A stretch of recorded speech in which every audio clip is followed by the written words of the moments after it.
World cup ஜெயிச்சதுக்கு காரணம் தோனி உட்கார்ந்ததுதான். எந்த 2007? ஆமா. எப்படிங்க என்னங்க சொல்றீங்க? தோனி உட்கார்ந்ததுனாலதான் நம்மகிட்ட கையில கப் இருக்கு. இல்லங்க, தோனி வந்து கிரவுண்ட்ல ஏதோ ஸ்ரீலங்கா மேட்ச் கூட படுத்தாரு. அது கூட நான் பாத்திருக்கேன். உட்கார்ந்து பார்த்தது இல்லையே. ஆமா, என்னங்க கிரவுண்ட்ல போய் உட்கார்ந்தாரு தெரியாதா? பெஞ்சில உட்கார்ந்தாரு சொல். கிரவுண்ட்லங்க, பிட்ச்ல. கிரவுண்ட்ல அப்படியே பிச்சுக்கு பின்னாடி விக்கெட் கீப்பிங்ல. அது எப்போ உட்கார்றது? புரியலங்க, என்னதான் சொல்றீங்க? என்ன நடந்துச்சுன்னா பவுல்ட் அவுட்னு ஒரு ஆப்ஷன் வந்துச்சு தெரியும்ல? ஆமா, நடைமுறை புதுசா வந்துச்சுல. அப்போ பாகிஸ்தானுக்கும் நமக்கும் வாட்டி நடந்துச்சு. ஆமா, கரெக்ட். பாகிஸ்தான் கீப்பர் என்ன பண்ணாருன்னா ஸ்டெம்புக்கு இந்த சைட்லயோ இந்த சைட்லயோ நின்றாரு கம்ரான் அக்மல். ஆனா அவங்க தோத்துட்டாங்க. நம்மால் என்ன பண்ணாரு, ஸ்டெம்ப் இப்படி இருக்குன்னா அதுக்கு பின்னாடி அப்படியே உட்கார்ந்துட்டாரு, சமணங்கால் போட்டு உட்கார்ந்துட்டாரு.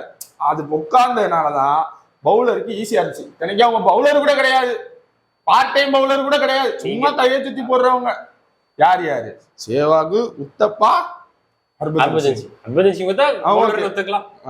மிச்சம் 2 பேரு. இப்ப இதுல இருந்து என்ன தெரியும்? தோனி உட்கார்ந்தா ஜெயிச்சிடலாம். இதுக்கு தோனி உட்கார சொல்லுங்க. உட்காரணும்.